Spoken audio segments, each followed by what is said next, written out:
wa ala alihi wa sahbihi ajma'in, amma ba'd.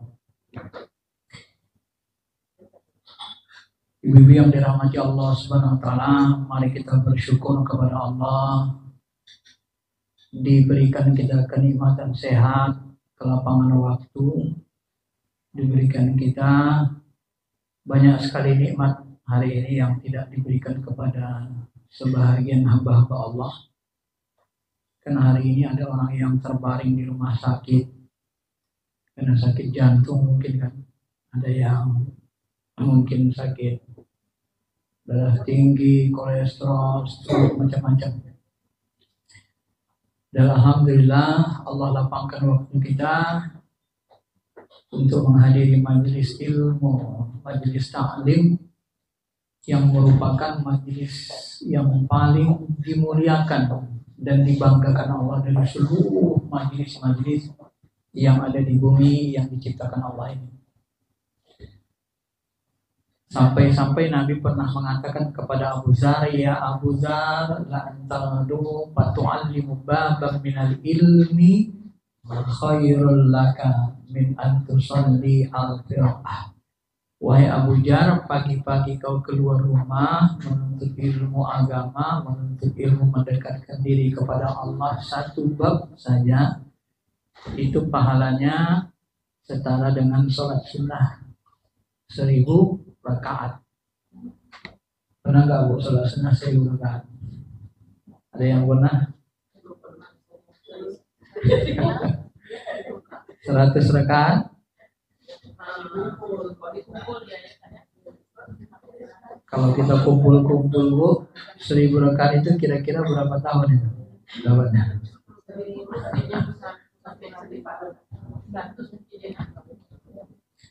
Kalau qobliyah subuhnya 2 rakaat, zuhurnya 2, tambah 2, 4, 6, asar lagi 8, maghrib 10, isya 14 kali berapa tuh? Kali 1000 hari 1400. Berarti lama lah ya, bisa berbulan-bulan. Itulah perumpamaan kemuliaan yang diberikan Allah kepada orang-orang yang menuntut ilmu dengan ikhlas. Ya. Artinya Allah Subhanahu wa taala sangat-sangat memuliakan ilmu ini. Dan itulah sebabnya juga di dalam Quran disebut ya rafa'illahu alladziina amanu, manusia ini ditinggikan Allah derajatnya disebabkan apa? Amanu, keimanan mereka, walladziina utul ilmi, dan ilmu yang mereka punya, darajat, beberapa derajat. Jadi kita kalau mau dimuliakan Allah harus bagus imannya, bagus amalnya, bagus ilmunya, bagus sempurna. Bagus imannya, amalnya kurang bagus, ilmunya juga sekedarnya, belum sempurna kemuliaannya. Ya. Pernah nggak ada riwayat Nabi dan Rasul itu diutus dari kalangan orang-orang yang sapi? Ibu tahu sapi? Agak bodoh gitu ada. Nggak ada kan? Nggak ada. Sifat Nabi itu adalah fatonah. Fatonah itu apa? Cerdas. Ya. Cerdas. Kalau nggak cerdas, nggak diangkat Allah jadi Nabi. Dan orang yang dekat kepada Allah, dia akan semakin cerdas hatinya, qalbunya, dan akalnya. Itu ciri-cirinya juga. Walaupun Nabi tidak belajar dengan pendeta-pendeta Yahudi, pendeta-pendeta Nasrani, tapi beliau sangat cerdas. Jawami'ul kalim, bahasa ulama gitu kan. Beliau itu kalau ngomong satu kata, satu kalimat, itu maknanya bisa jawami, banyak sekali bisa dijelaskan dari satu ungkapan, dari satu hadis. Ya. Banyak sekali maknanya, banyak sekali hikmahnya, tergantung dari sisi mana orang akan membahasnya. Ibu-ibu yang dirahmati Allah Subhanahu wa taala. Nah, kalau saya tanya kepada ibu, kira-kira apalah ilmu yang paling banyak pahalanya? Ilmu apalah yang dituntut yang paling banyak pahalanya dari semua ilmu? Ada yang pernah dengar ilmu apa? Ilmu apa? Belum ada pernah dengar? Ilmu santet, ilmu tauhid, ilmu agama kan banyak, Bu. Ilmu agama itu ada ilmu tauhid, akidah, ada ilmu fikih hukum Islam, ada ilmu hadis, sumber hukum, ilmu Quran, ada sejarah Islamnya, ada ilmu tarbiyahnya, cara mendidiknya. Ini banyak di ilmu agama ini. Apalagi sekarang kan spesialisasi semakin ramai. Kenapa spesialisasi ramai? Karena ilmu semakin berkembang luas. Ya. Nah, di antara sekian banyak ilmu ini, ilmu apalah yang paling mulia yang kalau kita pelajari, dia paling mulia dari seluruh ilmu. Itu sama dengan kita bertanya, apalah yang paling mulia, yang paling penting di dunia dan di akhirat? Apalah yang paling mulia? Iya, ilmunya, bendanya, walaupun benda itu tidak terlihat. Apalah yang paling mulia? Apalah yang paling menentukan kita hidup bahagia, hidup dinilai Allah sebagai hambanya atau tidak di dunia dan di akhirat? Tentu ilmu iman kaitannya dengan ilmu tauhid. Tauhid itu yang paling tinggi kaitannya adalah mengenali Allah, mengenali diri. Maka salah satu, ini hadisnya lemah, banyak hadis lemahnya, ada juga hadis hasannya, tapi banyak hadis lemah. Ya, ada ungkapan ulama juga. Apa teks hadis lemah itu? Ungkapan ulama itu, tafakkaru khairum min alfi ibadah alfi sana. Tafakkur itu lebih utama dari amalan ibadah 1000 tahun. Kalau Lailatul Qadar lebih utama dari 1000 bulan, 83 tahun. Tapi tafakkur itu, nggak usahlah kita sebut ini hadis ya. Karena ungkapan ulama sajalah. Karena hadisnya lemah kalau hadis. Tafakkur itu lebih utama dari ibadah 1000 tahun. Kenapa bisa lebih utama dari 1000 tahun? Dan dalam tafakkur apa? Bu, kalau ibu punya suami kaya, ibu kaya raya, Medan ini separuh punya ibu. Wah, anaknya di mana? Anaknya ada 12 lah selusin ya. Kayak main sepak bola. Ada di mana-mana di kota Medan. Satu sana, satu di Marelan, satu di Budi, satu di mana gitu. Jadi orang semua, jadi orang berpengaruh lah di kota Medan ini. Ya. Tahu-tahu ibu nggak punya iman, atau tahu-tahu ibu nggak ngerti sholat, nggak pernah sholat. Apa keutamaan itu bagi Allah orang seperti itu? Muliakah orang seperti itu dalam pandangan Allah? Seandainya seperti itu, muliakah orang seperti itu? Enggak. Mohon maaf, bahkan Allah katakan dalam Quran, innal musyrikina najisun. Orang musyrik itu dalam pandangan Allah batinnya adalah najis. Najis itu berarti seolah-olah bangkai. Kita bangkai berjalan dipandang di bumi ini. Kalau tidak punya iman. Ya. Kalau tidak ada di qalbu kita Allah Ta'ala, tidak ada iman, ya sama saja. Nggak ada harganya di mata Allah. Kenapa nggak ada harganya? Oh, Allah nggak butuh harta kok. Yang menciptakan bumi siapa? Dia. Menciptakan kota Medan, ya buminya dia punya. Apa yang mau kita kabarkan sama Allah? Dia nggak butuh. Oh, niun alil alamin. Aku itu sangat kaya, nggak butuh seluruh alam ini kata Allah.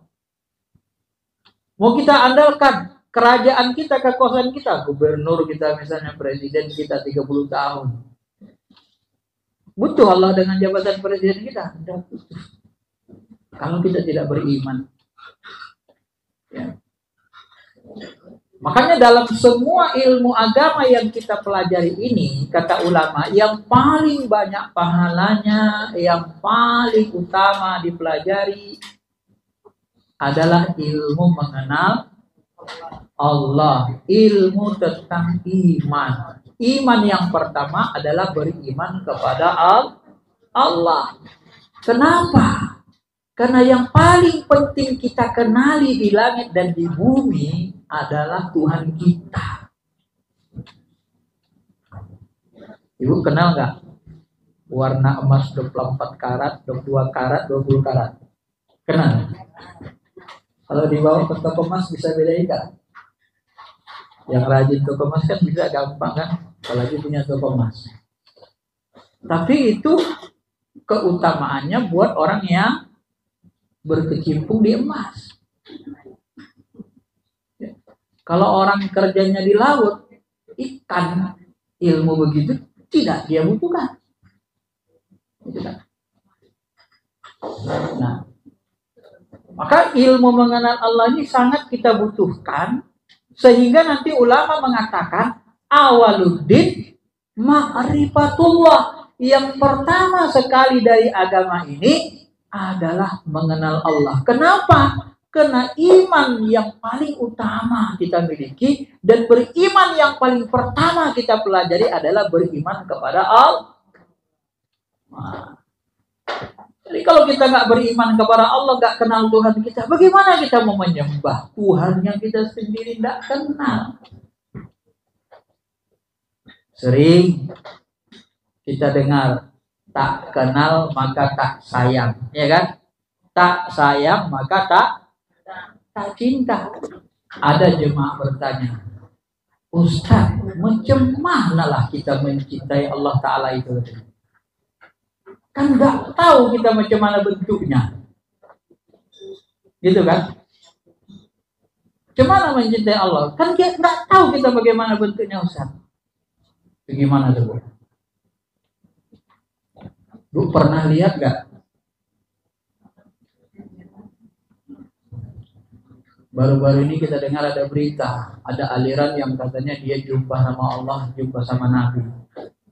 Tapi boleh gak sholat? Boleh gak haji ke Mekah? Ini kan bahaya kan? Hari ini Bu,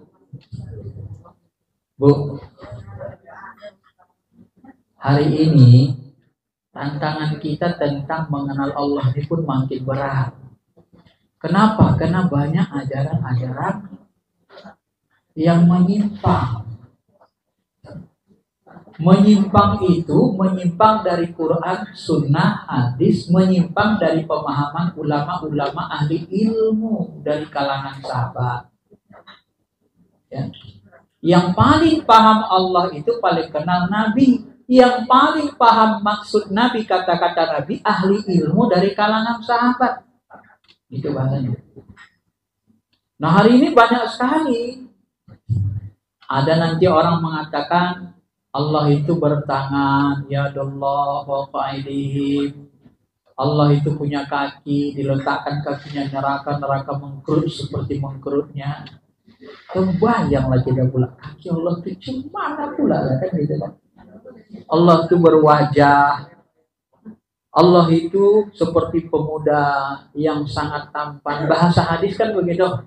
Seperti Nabi Adam ala suratir rahman, khuliqa Adam ala suratir rahman. Diukur Nabi Adam tingginya 60 hasta. Berarti Allah itu seperti pemuda, rambut keriting, rajulun amrod, ganteng, gagah, putih, berwajah, berkaki, bertangan. Cuma di dalam ayat, dalam hadis gak ada menyebut Allah berkepala. Jadi wajahnya yang ada, kepalanya, rambutnya gak ada. Terbayanglah kita, macam mana kita bayangkan gitu? Stres gak gitu? Itu akan ibu hadapi. Dan ibu akan menghadapi akidah seperti itu. Ya. Anak cucu kita, benarkah Allah seperti itu zatnya? Benarkah dia bentuknya seperti itu? Itu masalah. Ini akidah. Ya. Padahal Nabi Musa kan ingin jumpa sama Allah kan? Nah, apa kata Nabi Musa? Rabbi arini anzur ilaik, ya Tuhanku, tunjukkanlah, aku ingin melihat engkau, tunjukkanlah dirimu. Kata Allah, qala lan tarani, Musa enggak bisa. Engkau enggak bisa melihat aku. Lan tarani. Enggak bisa Musa harus. Lantaran tidak bisa kau lihat aku. Penasaran dari saya, Allah tunjukkanlah ya Allah. Tidak bisa. Walakin unzur ilal jabal. Tapi kalau masih penasaran, kata Allah, coba lihat jabal, bukit itu, bukit Tursina. Pak ini istaqarra makanahu. Kalau bukit itu istaqarra, masih menetap pada makannya tempatnya, fasaufa taroni, engkau akan melihatku. Falamma tajalla rabbuhu, maka tatkala Allah tajalli itu menampakkan, menyatakan. Ketika rabbuhu, Rabbnya, Tuhannya Allah Ta'ala tajalli mau menampakkan dirinya lil jabal, bagi bukit, ja'alahu dakka, maka bukit itu dijadikannya hancur.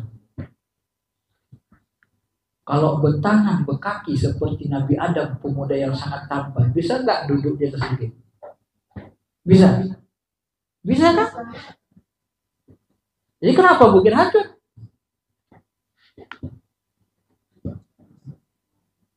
Padahal bumi baru masih melihat, kata ulama, nurjatnya. Ya.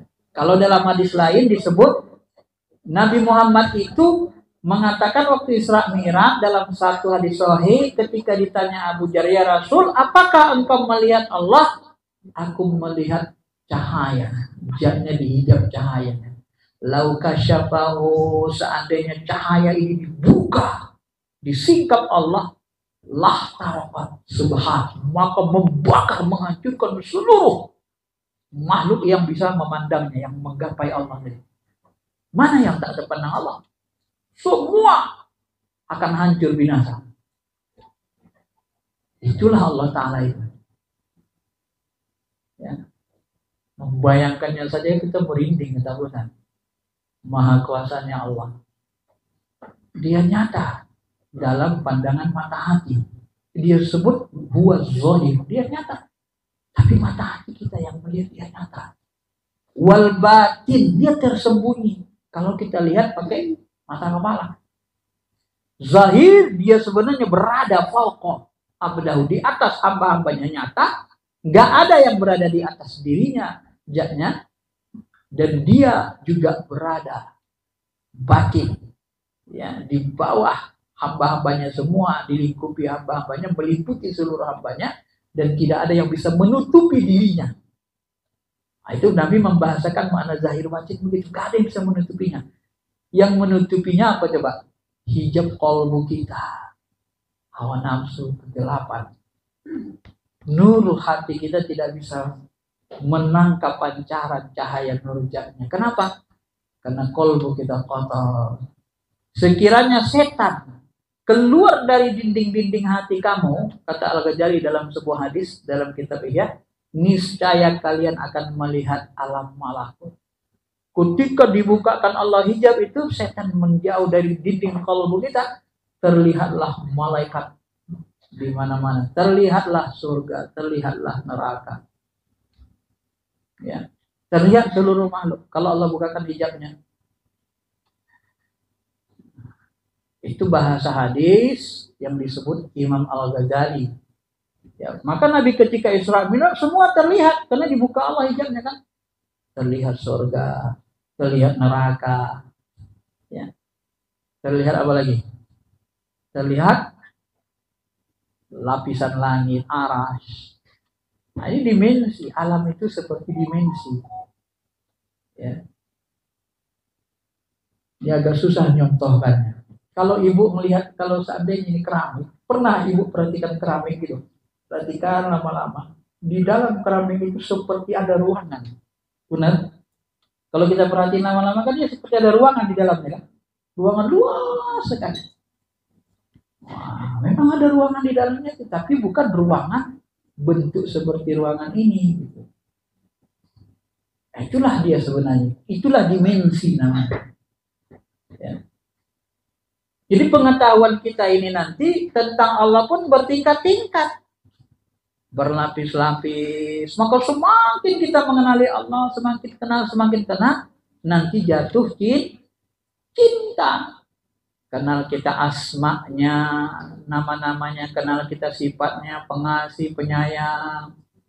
Maka lagi sholat kita itu kan kita rasakan Allahu Akbar. Kita ucapkan Bismillahirrahmanirrahim. Ya Allah, dengan nama pengasih, penyayang. Menangislah kalbu kita di dalam. Kenapa enggak pengasih penyayang, Bu? Coba perhatikan diri kita ini saja. Perhatikan jari jemari kita, sehatnya bisa bergerak. Perhatikan jantung kita berdetak. Kok jantung itu bisa berdetak? Siapa yang suruh? Coba suruh jantungnya berhenti sebentar. Bisa? Coba bisikin. Jantung, kamu berhenti bentar dulu ya. Mau dengar ceramah Ustadz Pesan. Bisa? Bisa? Atau perintah detak jantungnya kencang. Bisa? Loh, tapi katanya jantungnya punyanya. Kok nggak bisa diperintah? Nah, itu buktinya bahwa diri kita ini adalah pinjaman, bukan milik mutlak. Kalau milik mutlak bisa kita melakukan semuanya. Inilah hakikatnya pinjaman. Maka jantung kita ini pun dipinjam. Begitu Allah suruh berhenti, maka matilah kita. Begitu Allah sumbat aliran darah kita di kepala, strokelah kita jatuh. Itu di bawah kendali Allah semua. Kenapa? Karena dia meliputi segala-galanya, dia menguasai seluruh hamba-hambanya. Ibu-ibu yang dirahmati Allah Subhanahu wa taala.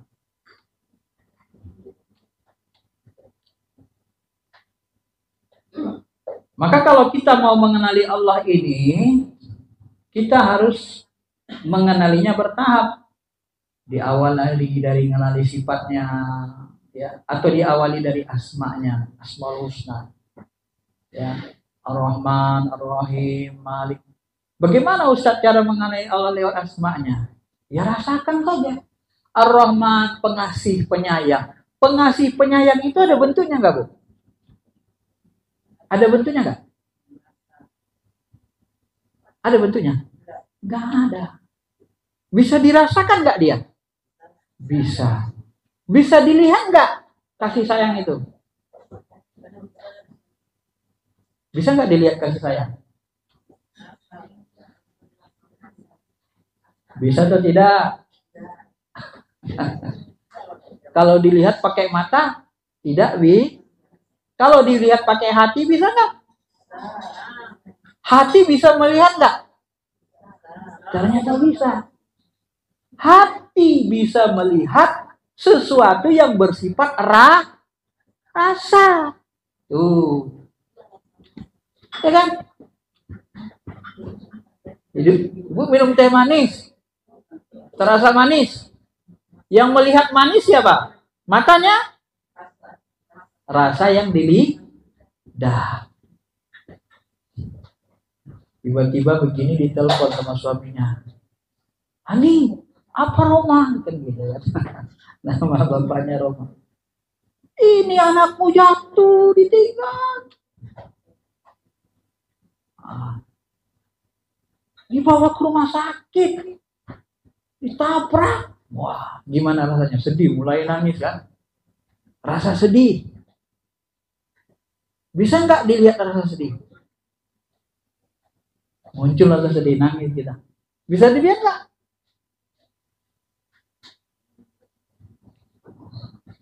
Jadi tanya bingung lagi kan? Ini ilmunya sederhana, tapi ilmu ini dibutuhkan untuk mengenal Allah, gitu loh. Bisa nggak dilihat rasa sedih? Cara ngelihatnya pakai apa? Pakai kolbu, pakai hati. Ya rasakan saja rasa itu. Nikmati Allah. Selamatkanlah Nabi Allah. Sedang di jarum gantung jangan dia. Ya Allah, selamatkanlah Nabi Allah. Ngomong di hati, nangis kita. Terlihat nggak rasa sedih itu? Terlihat oleh hati kita. Cuman kita menyebutnya terasa. Jadi hati itu melihat dengan rasa. Paham, Bu?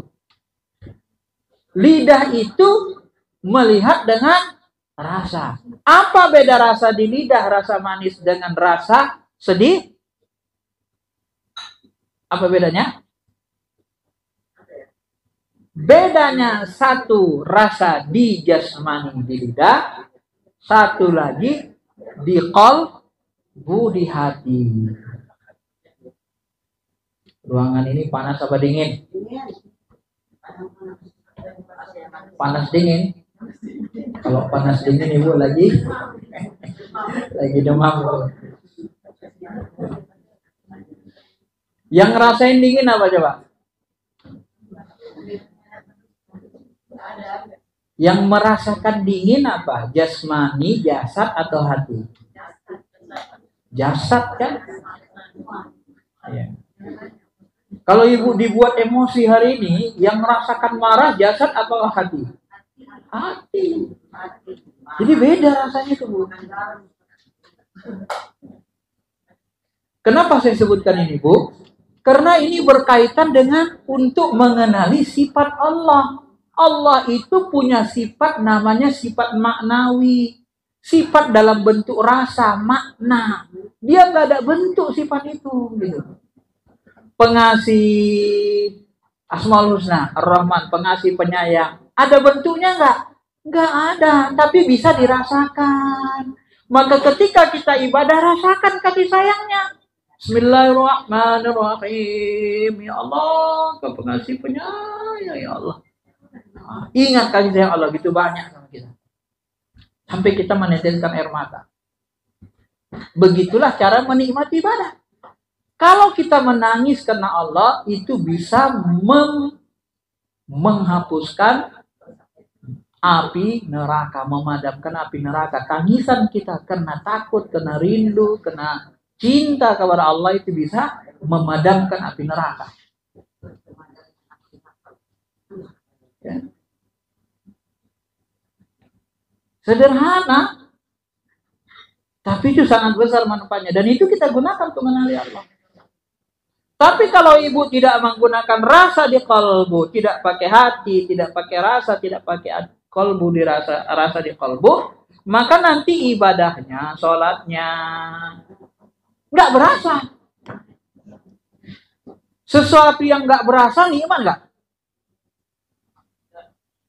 Sesuatu yang tidak ada rasanya nikmat nggak? Nggak nikmat. Maka sebenarnya, Bu, kalau kita kaji secara lebih rinci lagi, kalau kita mau jujur, dalam kehidupan ini ternyata kita semua hidup mencari yang namanya rasa. Kenapa kita buat ruangan ini pakai AC?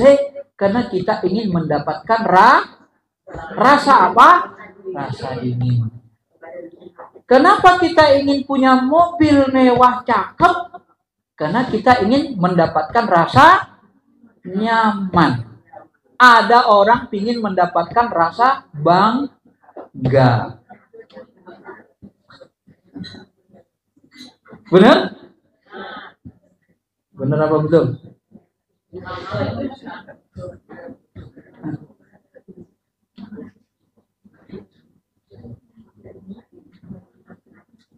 Kenapa Ibu nikah sama Bapak? Karena rasa cinta. Di samping itu karena supaya dapat rasanya. Karena di samping itu karena pingin dapat rasa bahagia, punya anak, punya keluarga.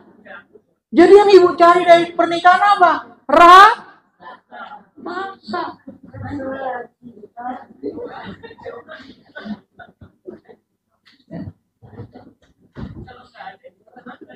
Saya kasih contoh. Di depan hotel kita ini ada mobil Fortuner, harganya 1 M lebih, yang paling atas.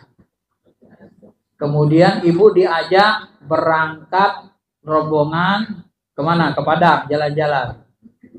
Tapi Fortuner ini AC-nya rusak. Satu lagi ada mobil Avanza, harganya cuma 200-300 juta, second lagi. AC-nya ada. Diajak jalan-jalan ke Padang, Pulau Mande, mutar-mutar. Ibu pilih mana? Kenapa pilih Avanza? Karena rasa dingin AC-nya. Jadi sesuatu yang mahal menjadi tidak berharga ketika dia tidak ada rasa nikmat di dalamnya, gitu loh. Maka surga itu dicari, dipinginkan orang karena di dalamnya ada rasa nikmat, rasa senang, rasa bahagia. Itu kan? Maka orang yang bahagia itu rumusnya ada 2. Orang yang bahagia itu apabila dia mampu istiqomah berbuat baik, dia akan dapatkan rasa bahagia. Tapi orang yang tidak taat kepada Allah, tidak mengenal Allah, tidak mau taat kepada Allah, maka dia tidak dapatkan rasa bahagia. Orang mencuri, bahagia enggak dia? Enggak bahagia. Ya, begitu ada pemeriksaan KPK, aduh, mau jajan. Begitu dia mau mencuri, takut ketahuan aja, enggak bahagia. Maka sebenarnya rumus kehidupan itu, kata ulama, Syekh Abdul Ghilani misalnya, bahagia dan sengsara itu penilaiannya nanti dilihat dari perbuatan baik dan perbuatan buruk. Orang bahagia itu yang banyak buat baiknya. Orang yang sengsara itu yang banyak perbuatan jahatnya. Itu bahagia di dunia ditandai dengan berbuat baik, bahagia di akhirat diberikan balasan perbuatan baik. Sengsara di dunia tandanya banyak buat dosa. Yang banyak mencuri kan orang sengsaranya itu. Takut ini, takut miskin, takut ini, takut. Artinya sengsara. Banyak takutnya. Ya kan? Mamamnya orang yang suka mabuk sengsara. Kenapa? Karena sering stres makanya dia mabuk. Kalau udah bahagia dia malas dia itu. Ya kan? Sebenarnya begitu dalam hidup ini. Maka kalau mau bahagia, banyakin buat baik. Ya, bagaimana caranya? Salah satunya ya kenalilah Tuhan kita, kenali. Semakin kenal kita dengan Allah, semakin dekat kita dengan Allah, maka karena dia sumber kebahagiaan, maka kita akan merasakan bahagia di kolbu kita. Tidak ada kenikmatan yang paling bahagia, kata ulama, kecuali memandang Allah nanti di hari akhirat. Nah, kalau memandang Allah di hari akhirat itu paling bahagia, maka memandang Allah, mengenali Allah itu adalah puncak kebahagiaan juga di dalam dunia. Itulah puncak bahagia. Jangan mandang dia. Bagaimana supaya mandang dia? Kenali dia, taati dia. Itulah fungsinya ilmu itu. Maka kita dimulai dari mengenali Allah, dimulai dari beriman kepada Allah. Bagaimana supaya iman kita kuat? Yakin. Kenali dia. Bagaimana cara kenali? Kenali asma'nya. Bagaimana cara mengenali asma'nya? Pengasih, penyayang. Ya man huwallahu alladhi la ilaha illa huwa rahmanur rahim. Al-Malikul Qudusus Salamul Mu'minul Muhaiminul Azizul Jabbar. Kenali, pahami Asmaul Husna itu. Pengasih, penyayang, Malik Raja. Lagi susah kita misalnya, ya Allah kaulah Raja ya Allah. Aku dijalimi dia mentang-mentang dia tinggi jabatannya, mentang-mentang suaminya begini. Engkau marah ya, enggak ada yang lebih tinggi dari engkau ya Allah. Aku tidak percaya orang bisa mengalahkan kekuatanmu ya Allah. Laporkan, ya Maliku Rabbal Alamin. Tenang hati tidak? Kudus Maha Suci. Subuhun kudus. Ini cara mengenali. Karena sifat ini, asma'nya ini berkaitan dengan sifat maknawi, berkaitan dengan makna bukan jisim. Maka dari itulah nanti Bu, ulama Ahlus Sunnah wal Jamaah itu tidak mau menjisimkan Allah. Karena sifat jisim itu bukan sifat pencipta. Kalau sudah berjisim, ada jisimnya, ada jasadnya, nanti dia butuh tempat. Kalau dia butuh tempat, bergantunglah dia kepada tempat. Kalau dia butuh tempat, bergantung pada tempat, terbataslah ruang geraknya. Karena semua yang berada di dalam tempat bertempat secara ilmu alam, semuanya mengalami perubahan. Kecil, besar, tua, mati. Orang Medan bilang manit natanya apa itu bahasa kecil? Bahasa apa itu?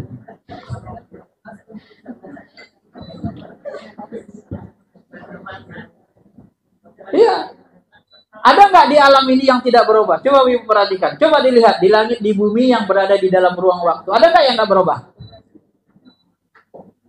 Coba lihat ke atas, misalnya. Berubah nggak di atas ini?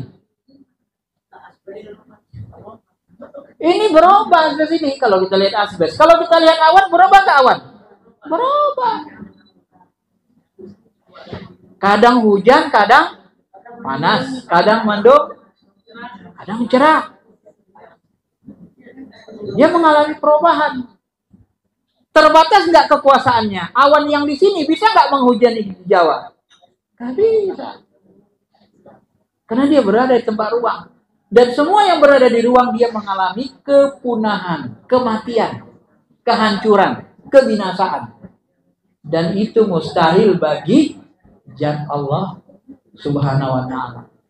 Maka akidah yang paling sempurna itu adalah tidak berani menjisimkan Allah. Karena aliran jisim itu yang disebut dengan aliran mujassimah, menganggap zat Allah berjisim, berbentuk, berupa, berwarna, itu nanti jatuh kepada mujassimah. Sejak masa sahabat sampai hari ini dipandang sebagai aliran yang tersesat dalam memahami Allah Subhanahu wa ta'ala.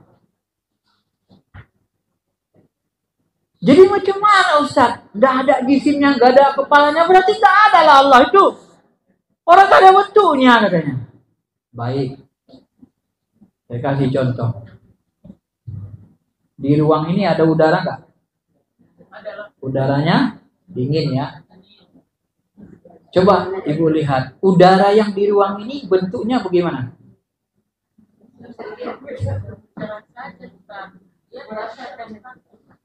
Gak ada bentuknya kan? Loh, tadi katanya kalau nggak ada bentuknya berarti nggak ada. Udara kan nggak ada bentuknya, ada nggak? Ada. Udara aja ada bentuknya, nggak ada bentuknya, ada kok dia. Nah, kalau bahasa nabinya, surga itu digambarkan mala ainun ra'at, sesuatu yang belum pernah kalian lihat di dunia. Wala udhunun sami'at, belum pernah kalian dengar di telinga. Ya. Belum pernah dilihat mata, belum pernah terdetak dalam hati. Oh, beginilah dia. Mala ainun ra'at wala udhunun sami'at wala ala qalbin. Dia belum pernah terdetak dalam khotar, belum pernah sakit terdetak dalam hati. Beginilah dia. Nah, surga saja itu benda-bendanya belum nggak bisa kita bayangkan bentuknya. Walaupun disebut anggur, sama nggak anggur surga dengan anggur neraka, anggur surga dengan anggur dunia? Nggak bisa sama. Nggak sama. Ya. Bedanya, anggur dunia itu busuk. Anggur surga nggak busuk. Kalau nggak busuk gimana bentuknya? Mungkin bentuknya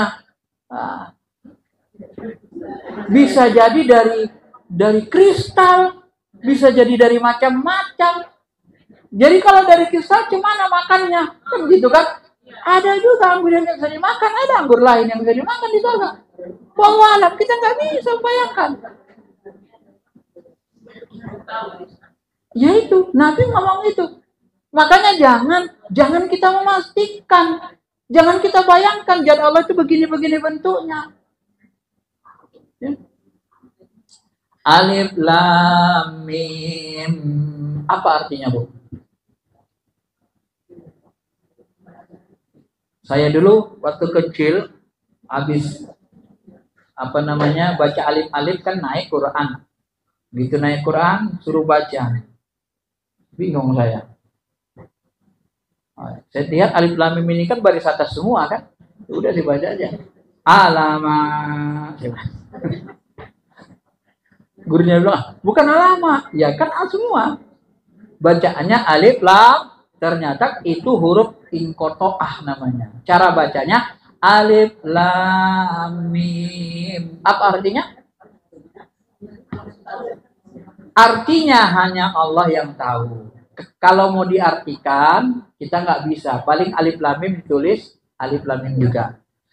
Benar nggak? Pasti nggak arti alif lam mim adalah alif lam mim? Ya bukan. Alif lam mim itu artinya kita nggak tahu. Kenapa? Itu ayat mutasyabihat. Ayat mutasyabihat itu maknanya dua. Hanya Allah yang tahu. Yang kedua, dia dikasih tahu maknanya sebahagian kepada ahli ilmu. Warrasikhuna fil ilmi. Maknanya berbeda dengan lapasnya. Paham? Paham, Bu? Alif lam mim maknanya bukan alif lam mim. Makna sebenarnya bukan itu. Makna sebenarnya hanya Allah yang tahu. Yasin, apa artinya? Hanya Allah yang tahu. Sebagian ulama ada yang dikasih ilmu, Yasin itu adalah nama Nabi. Jadi Yasin itu panggilan buat Nabi. Yasin sama dengan ya Rasulullah, ya Muhammad, ya Ahmad. Jadi maknanya berbeda dengan maksudnya, napasnya beda dengan maksudnya gitu loh. Itulah ayat mutasyabihat. Nah, ada orang-orang nanti ibu akan temukan ketika Allah menyebut yadullah fawqa aydihim, tangan Allah di atas tangan mereka, kullu syai'in halik illa wajah, semua binasa kecuali wajahnya. Berarti Allah bertangan, berwajah. Ditafsirkannya lah, diyakininya lah arti yadun itu Allah bertangan. Diyakininya wajah itu Allah berwajah. Diyakininya itu ayat mutasyabihat. Ayat mutasyabihat itu maknanya berbeda dengan lapasnya. Itu definisi mutasyabihat. Oh, enggak bisa.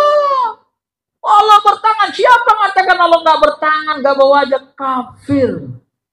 Inilah orang mujassimah yang membahayakan hari ini. Ibu akan temukan orang seperti itu. Apalagi kalau ibu ngaji lewat YouTube. Saya itu salah satu yang saya takutkan ke anak kita. Padahal ayat mutasyabihat itu sudah didefinisikan ulama. Ayat mutasyabihat itu pertama definisinya ayat yang maknanya hanya Allah yang tahu. Satu. Makna kedua, ayat yang lapasnya berbeda dengan maksudnya. Kalau disebut bertangan, maksudnya bukan. Kalau disebut alif lam mim, maksudnya bukan alif lam mim. Ada maknanya yang tersembunyi. Kalau disebut Yasin, bukan Yasin. Maksudnya, kalau dikasih tahu Allah ada orang rasid fil ilmi, maknanya ya Muhammad, nama Nabi. Yang beda kan? Nah, ini salah satu kecelakaan dalam mengenal Allah. Ini mujassimah. Ini saya sampaikan supaya ibu tidak tersesat di jalan dalam mengenali Allah Ta'ala itu. Jangan nanti pas zikir tiba-tiba datang cahaya putih bertangan berkaki. Ini, Aisyah katanya kan, aku adalah Tuhanmu. Ya, bentuk cahaya ada tangan kakinya. Ya, benar ini Tuhan. Kenapa? Dalam surah An-Nur disebut Allahu nurus samawati wal ard. Allah itu cahaya langit dan bumi. Ini kan cahaya. Memang Allah disebut cahaya. Benar ini Tuhan. Ada tangannya, ada kakinya, ada wajah. Akhirnya apa yang terjadi? Sesat ibu nanti. Itu bukan Tuhan. Sesat kita nanti. Jangan ikut. Kalau sudah berbentuk dia, ngaku Tuhan, anggap saja. Itu bukan Tuhan. Itulah yang datang kepada Syekh Abdul Qadir Jilani dulu. Bentuk cahaya, berbicara. Syekh Abdul Qadir Jilani, hari ini, ya, engkau sudah mendapat makom wali tertinggi kekasih Allah. Karena itu kuberikan kau hadiah. Mulai hari ini engkau dan pengikutmu boleh meninggalkan sholat.